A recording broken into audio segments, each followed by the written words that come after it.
Hi, my name is Susan Emery from the theater department at Suffolk County Community College. Today we will be sitting down with Stephen Lance Geffro, the director of the Language Archives. We were looking for a positive play given the pandemic, right? So about 10 years ago, my wife and I and the members of our company, the Asylum, came across this script.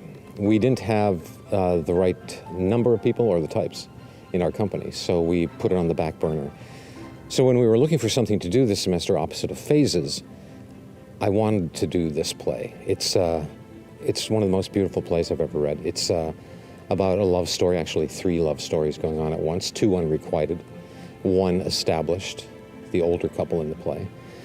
It has a beautiful message about communication, which is, we also wanted to bring something into the audience's perception about how simple communication should be, and yet how difficult and sometimes almost impossible it is.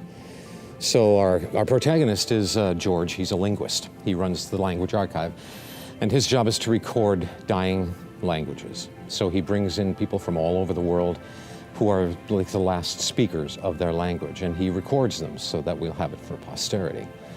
The couple that he brings in, who we see in the first act, are called Elowens.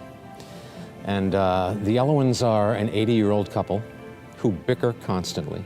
But when they fight, they only fight in English, because English is the language of anger.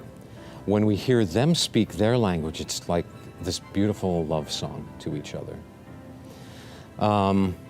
The unrequited part, George, as brilliant as he is at languages, is unable to communicate with his wife. He's unable to tell her how he actually feels, which eventually, well, I can't give away too much of the plot, but eventually ... right?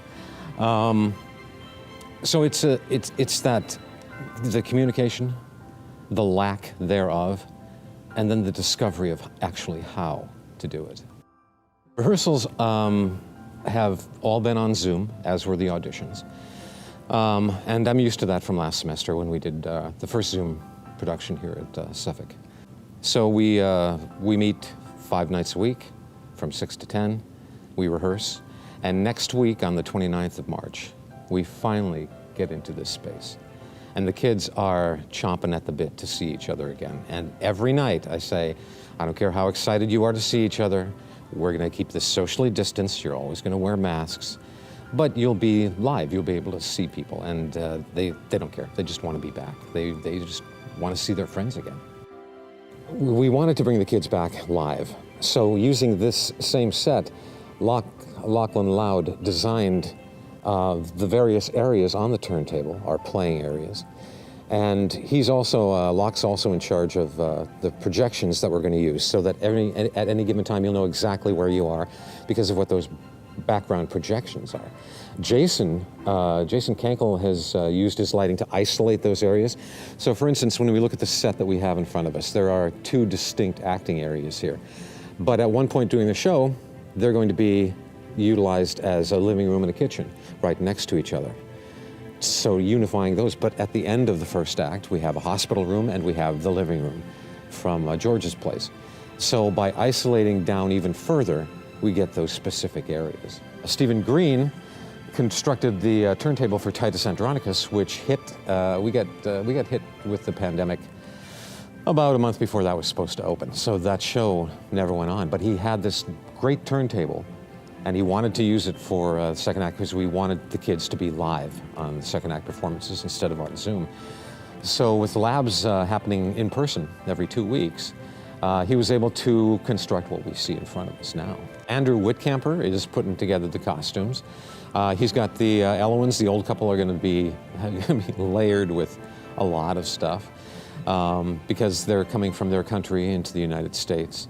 And Andy always has a great creative instinct when it comes to costume. He makes not only the colors and the styles work, but he suits the style to the character, not necessarily to the actor, but to that character, so that when they walk on stage, you don't go, oh, that doesn't work. It's always, I mean, if you're thinking about costumes, it's always, oh, that's perfect. And that's the beauty of working with this design team. I trust Andy to give me what's in his mind because he's read the play and studied the play and knows what he needs. I trust Jason to give me the exact lighting I need, locked to the great design and the projections, and Stephen Green as the TD. I always know that when I step on that stage, if I have any issues with the set, it'll be fixed in 5 minutes because that's who they are. I want them to appreciate the love that's in the place. This is such a delicate play, and yet it's funny as all get out sometimes, especially when the older couple argue, because they invented their own language. I left it up to the kids to figure out what the language was. There's a lot of dialects in the play, but the audience, what I want the audience to take away is the fact that if you stick with it, the communication will work. When they fight, again in English, it's so nasty, but when they're speaking in their own language to each other, you can feel the love. And these are 18, 19, 20-year-old kids that are doing these roles, these two 80-year-old roles. So for the audience, take away the love, also take away the communication and how you need to strive to keep the communication fresh.